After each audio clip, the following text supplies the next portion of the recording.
Hey everybody, my name is ARREIS, and today I'm discussing my second studio album entitled Vices. It is a Dante's Inferno concept record, and the title track is the topic of discussion right now, representative of the lust circle of hell.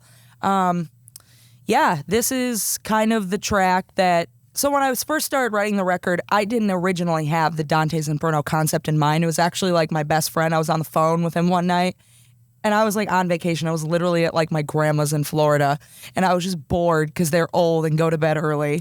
And he was like, aren't there like 9 layers of hell? And I was like, no, you're wrong. Like in Dante's Inferno, I was like, no, you're thinking of like 7 deadly sins. And I'm like, that's a totally played out concept. And he was like, no, shut up. Like, Google it. Like, there's 9 layers of hell in Dante's Inferno. And so then what I kind of did was fit songs I was already writing that was kind of in this, like, red, era of mine that was darker and more sultry in a lot of ways. And sort of was like, wait, what? Okay, like, this kind of fits with this circle of hell, and this fits with this. And so I felt like lust is kind of like the basis of everything, and Vices was kind of the encompassing title of this whole record, because a vice can really be anything, right. And temptation and that little like darker part of you that like wants things that you shouldn't have, right, is such like a through line of life, and everybody struggles with that, and I think that's kind of what a vice is, right. Yeah. So you dealing with, breaking down the layers of hell and Dante's Inferno and, becoming an artist, putting all these things in perspective. Obviously, you've had to have some sort of a team behind you or people that have helped you along the way. And today, you have brought a guest in here with us, and his name is Zac Keefe. And he does a lot of things I've heard for you. So, Zac, if you want to kind of explain your role and just take it from there, man. Yeah, man. It's great to be here. Thanks for having me, guys. I play guitar with ARREIS. We've been doing so for close to 1.5 years here in Nashville.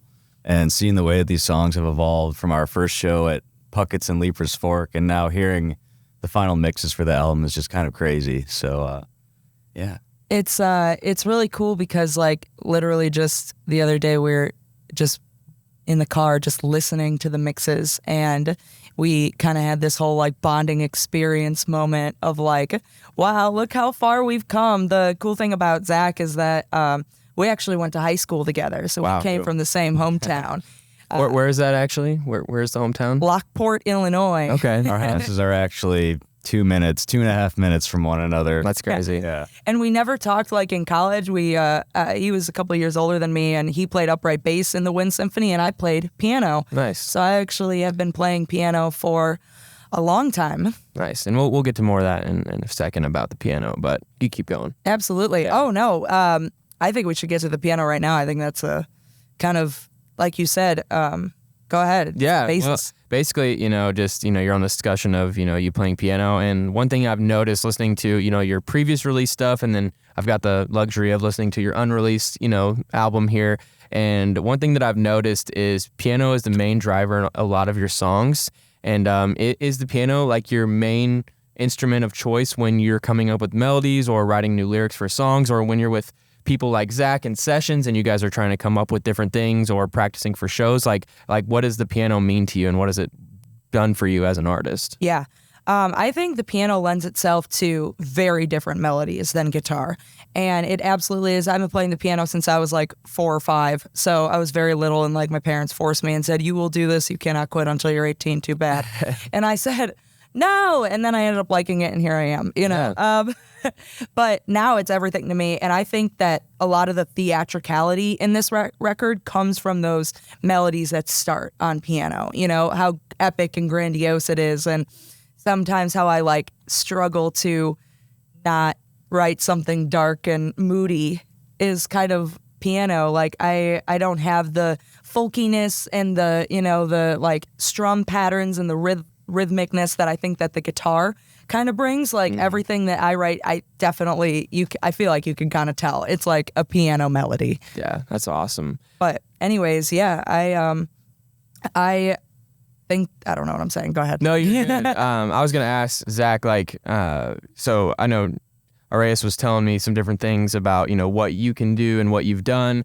What's been kind of the history working with ARREIS? Like, how has that been for you? Just kind of, as an artist, has it helped you grow? Have you learned different things? Are you in a different space now because of the connection and chemistry that you guys have? Oh, 100%. I learn everything from ARREIS. Nice. She's an absolute leader. And like I said last night, you're an inspiration to me. So,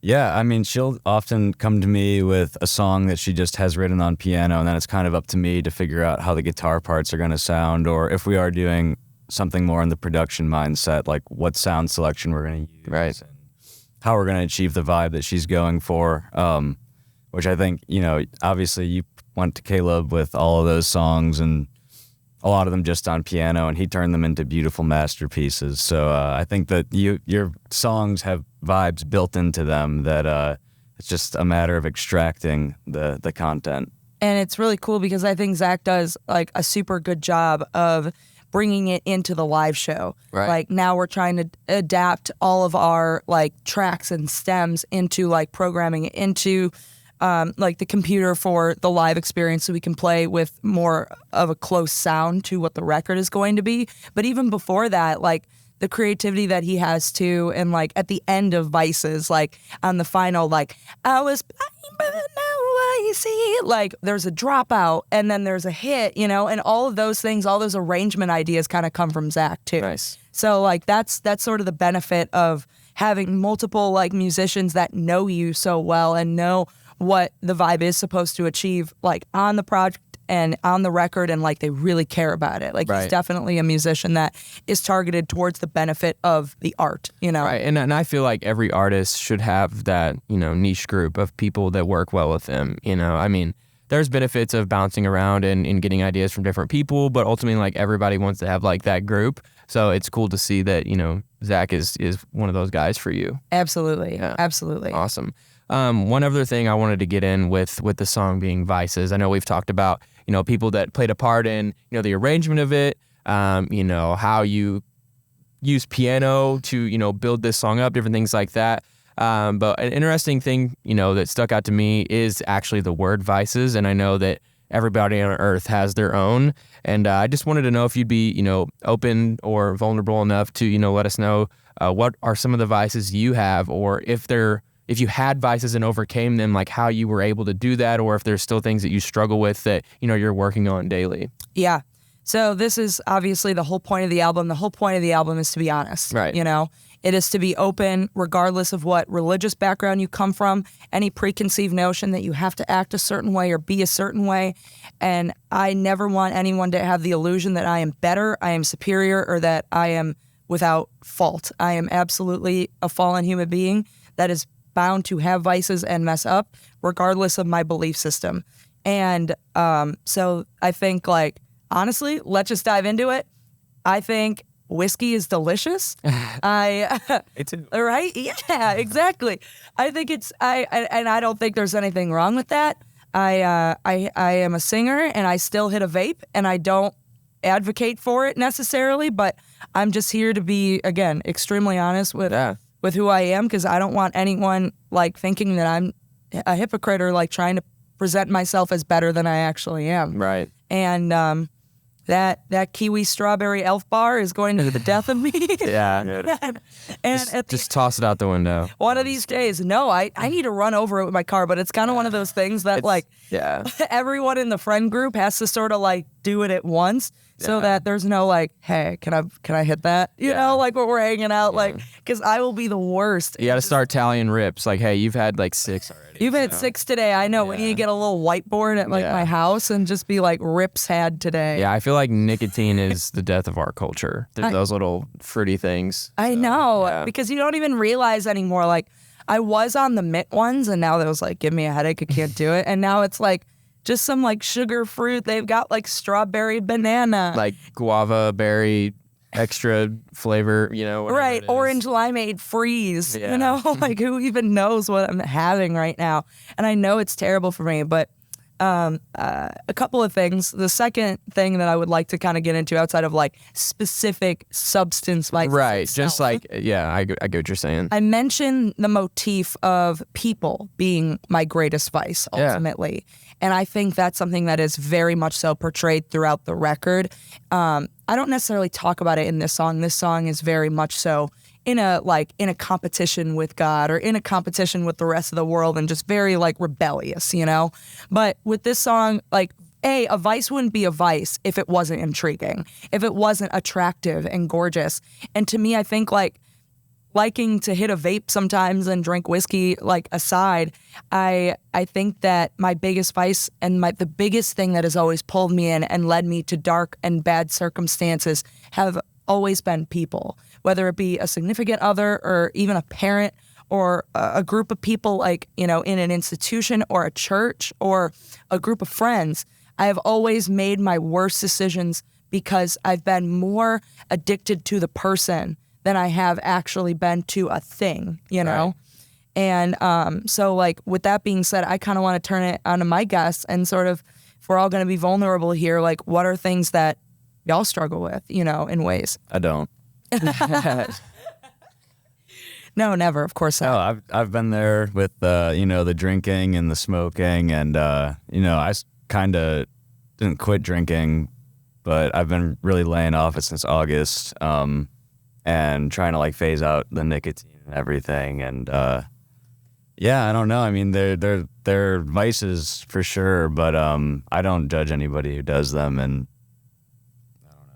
Yeah. No, I don't think so either. Yeah, I mean, I think one thing that I struggle with too, you know, just as a vice is also people pleasing. Yeah. You know, it's crazy to think like when you think of vices, yeah, you think of alcohol, you think of, you know, drugs, you think of, you know, smoking, whatever it may be. But there's other vices that aren't materialistic, I guess, like where you can pick it up, like it can be like internal vices, you know. And I think one for me is also people pleasing, just always trying to go above and beyond and, you know, being approved by others. You know what I mean? That's one thing that I've always struggled with. I don't know why. It's how I was programmed, I guess. But I've gotten a lot better at letting that go. But it's just something that, you know, it takes time. But yeah, that's why for me. Yeah, I feel like it's very clear, even in like religious texts in the Bible and stuff like that, that like anything can be an idol, you know, and that you can put anything on a pedestal and make that your religion, you know? And so I think that, you know, throughout a lot of these songs, we can kind of go and dive deep onto that subject and being like, hey, this was the story. This is why I was so invested and all those things. But like people pleasing specifically, I think kind of feeds into that societal image that we must uphold.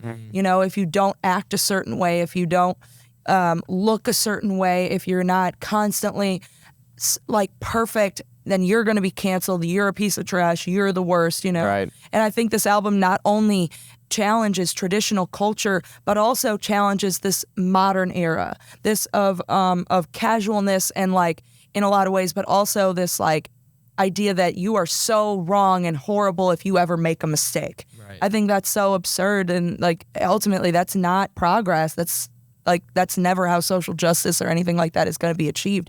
We all make mistakes, you know?